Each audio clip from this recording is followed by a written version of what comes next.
I want to talk a little bit about this brand new TV series called Pluribus by Vince Gilligan, the creator of Breaking Bad and Better Call Saul. There's now 3 episodes out. I've been a fan of Vince Gilligan since X-Files, his work on X-Files, and I even have Lone Gunmen over there on the top shelf, and Breaking Bad and Better Call Saul, especially Better Call Saul. Huge fan of that one. I've seen both of those shows about 20 times.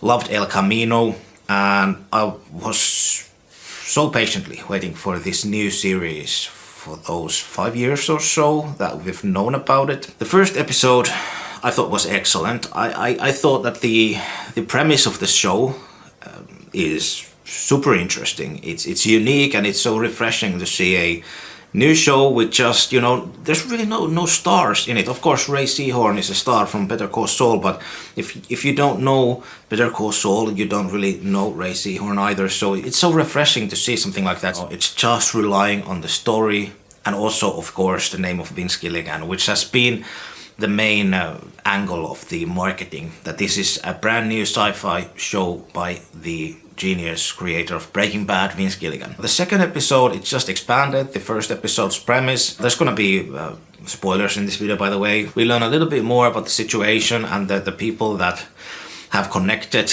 into just this one being, basically, through this sort of a virus thing that is extraterrestrial origin. And so basically we only have 2 real characters by episode 3 now, that was aired yesterday. So we have basically 2 real characters, Carol and then the rest of the people. Sure, there are the 12 other immune people as well, but as we met in the second episode, the rest of the immune people who spoke English. And I thought that whole sequence was made by the writers, at least that's what it seemed like, to showcase that, there are these other people, but they are not going to be main players in the story. So they showed them and they shipped them off, and that was it. Except for that one guy that, I now forgot his name, but that one guy, Mauritian guy. So basically 2 characters, because there's Carol and then there's the rest of the world, and this one guy that's a side character, but we have only seen him, I don't know, he's probably had 5 minutes screen time at this point. And then there's gonna be that other guy that we haven't yet met, Paraguayan guy, that's gonna be introduced in the next episode, episode 4. Okay, so I'm very interested in that one, that character. But so okay, now we had the episode 3, and it's just doing the same thing again. And I don't mind slow burns. I actually love them. I am not that interested in plot-driven shows. David Lynch is my favorite filmmaker, and David Lynch has been, especially with his 3rd season of Twin Peaks, blamed for just being self-indulgent and all of that. But let's be honest over here. Twin Peaks, the old one, and season 3, and Pluribus, if you say that Twin Peaks season 3 is a slow burn and self-indulgent or whatever, Pluribus is that, but 1,000 times more. It's taken, you could already see some of these elements in the later seasons of Better Call Saul, especially with the cold opens. And the last season of Better Call Saul had probably the worst example of this type of storytelling around the beginning of it. I think it was episodes 4, 5, and 6, maybe, something. There was this 3-episode run at the end, and also actually the end of Better Call Saul season 6. The last 3 or 4 episodes as well. It was I get the point, I get it, you want to study this character, and I get it, I totally get it, but I don't need to see this for hour and hour after hour after hour, and doing the cold open montages with the ants for 5 minutes and stuff like that, I get it, I get the point, it's cool, you came up with this cool story and this cool idea, it's super nice, the way it's done, everything, it's really cool, I dig it, but I don't need to see this for minute after minute after minute, The worst example of that type of a storytelling in a David Lynch thing is the infamous floor sweeping scene in season 3, and that lasts, you know, the actual streaming maybe 2 minutes, 2.5 minutes or something like that. And it's actually a super cool, you know, we love the setting, we love the roadhouse, we love there's, you know, this, it's like, you know, it's beautiful, you know, the music is phenomenal. So you're just enjoying the classic, you know, rock score and that whole thing, you know, it's just, it's set up so beautifully. So it makes sense, and it's really the worst example of that type of a thing in a David Lynch movie or something, you know, anyway. But over here, like the Breaking Bad team now, when it comes to the later stuff that they've done, you know, with Better Call Saul and the way they are now, they seem to be now continuing with Pluribus, it's sort of just getting out of the hand, you know. It's like they got this huge money, Vince got this huge money from Apple TV, do whatever you want, okay, you know. So he's just, it seems for me like a problem, because we've now seen 1/3 of season 1, so we should be done with act 1 already. But we haven't progressed from episode 1 a bit. We have seen 3 hours of this thing already, but we haven't been introduced to interesting side characters, side plots, none of that, you know. What makes Breaking Bad so great, what makes Better Call Saul so awesome, are the freaking side characters. Better Call Saul, for example, yeah, it's mostly about Jimmy McGill. But then there's his brother, Chuck, then there's Howard, there's Kim, you know, there's Mike, there's freaking Gus, there's, you know, all the character stuff, there's Nacho, there's like so many things. But by episode 5 of Better Call Saul, we have, you know, we are deep into the story of Mike and all the, you know, all that stuff. But with Pluribus now, with 3 episodes in, and we still only have really only 2 characters. And the interactions between these 2 characters are so one-dimensional, or 2-dimensional, I guess. But it's just, it's people that, and the thing is, I wanted to make this video because of this, because I love the premise, I love Vince Gilligan, and I'm gonna watch it nonetheless. All I see is praise. It's just bravo, bravo, it's just so perfect, and it's for the smart people. This is such a smart show. This is for the intelligent people, and I'm like, I don't consider myself like Einstein, but I consider myself pretty intelligent, you know. I like intelligent storytelling. But to me, it seems like they had an idea for first season, they had an idea that lasts, like realistically would last like a great 2.5 hour movie. Like that's how much of a story they had. And now they're just, it feels like they are just expanding that to 9 hours or whatever is going to be the total length of season 1, and because there hasn't been any twists, there hasn't really been any conflict. It's just one note stuff, scene after scene after. Also, each scene is, you know, done perfectly. Like it looks great. The actors are great. You know, it's all really great. Like it's really cool to see these synchronized things. Like for example, in episode 3 with the supermarket thing, it's like, it's super well done. Of course, you know, it's beautiful, and the way it's directed and shot and everything, it's really nice. But I don't really need to see that for 5 minutes. I got that point already in episode 1. You know, I don't need to be smashed in the hair with a freaking, you know, shovel with the same idea, scene after scene after scene. Really. I want to see interesting side characters. I want to see this world explored more. But the thing is, it almost feels that already at this point, like it's flexing. You know, just, oh, we got this big Apple money, so we can do these scenes. We can build a freaking ice hotel just for the sake of it, for one freaking scene. You know, I don't know how many millions it took for them to build that set, but like think about all the restraints and constraints.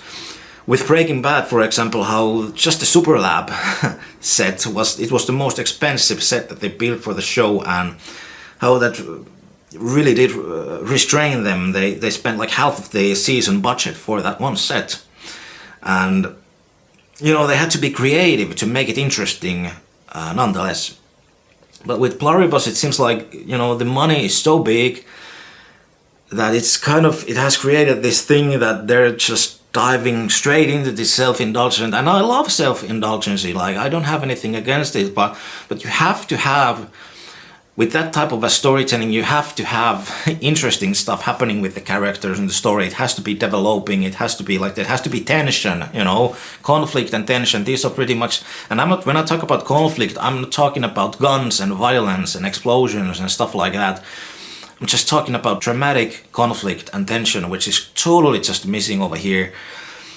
If we think, like, this is a problem that I have with a lot of modern TV shows, actually. People say that, oh, you have just brain rot, you have been watching TikToks and shorts and whatever. No, like, I love long form storytelling, I love it, but if we take a classic movie like Once Upon a Time in America, for example, it's like less than 3 hours, I think, the length of it, anyway, about 3 hours or something like that.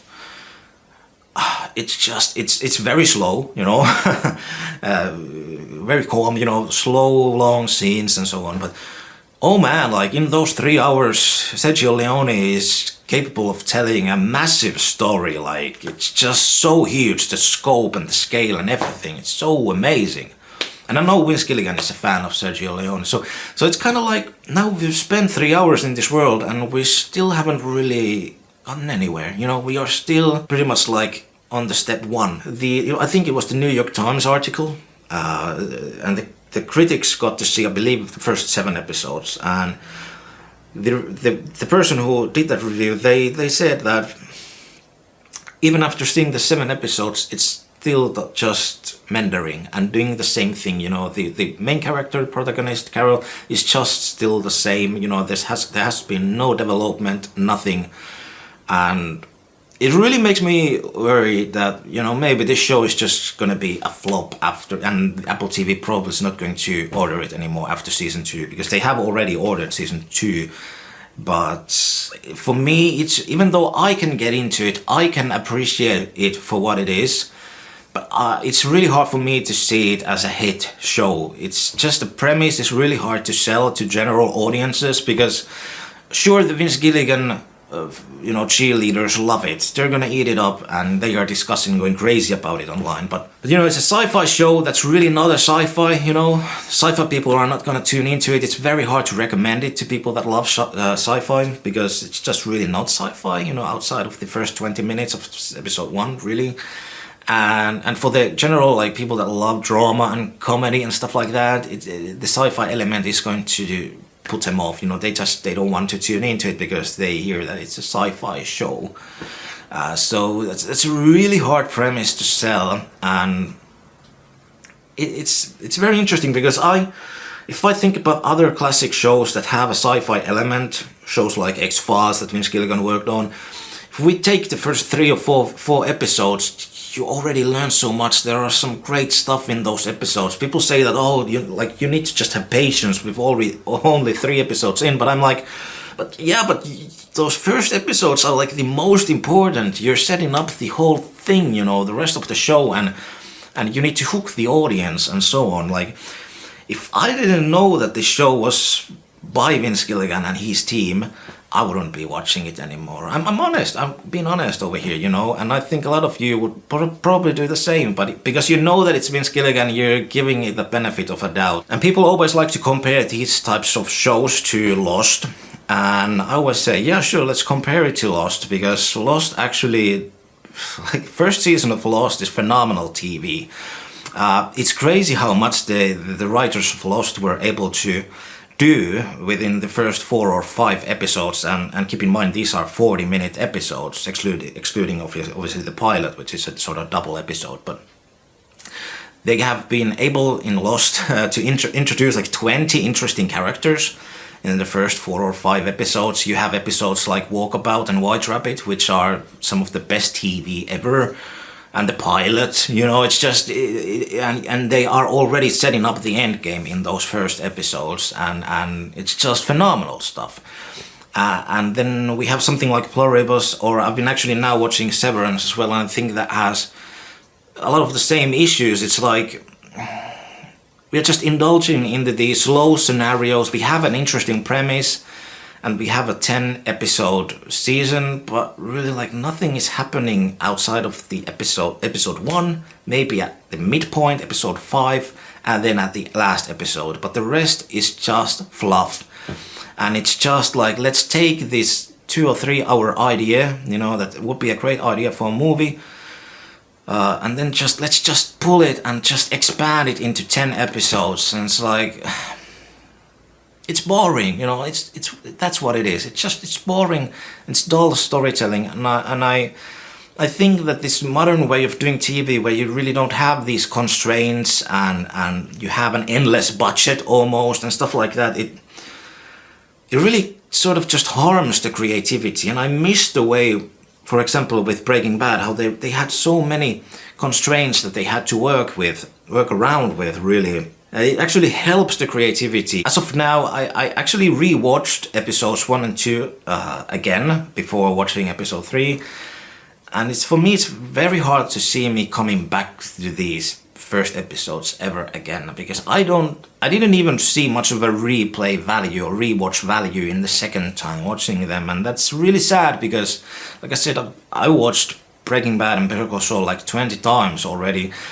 Right from the first episode, they have so much the value to rewatch them is so great, because there's so much humor in them. There's like so much great stuff, you know, all the side characters and the you know, the plot and interesting scenes and all of that. But outside of few specific scenes inside these 3 first episodes, as a whole, they are not that interesting. It's mostly just a few people sitting in a room and talking about nonsense or whatever, or Carol just being alone in a room and being miserable. So there's just not really that much of a replayable value in those episodes. And it's really sad, because I really wanted this show to success. I still want to. I hope that it gets better. But as of now, I kind of feel like I'm one of those 13 or 12 people, and the rest of the world, the rest of the people who are watching the show are the, you know, the us or they or whatever, you know. And I'm like, are we watching the same show? Like, well, anyway, it's kind of weird. Anyway, hey, thanks for watching. What do you think about the show if you have seen it? Let's continue in the comment section. Thanks for watching. Take care. Bye-bye.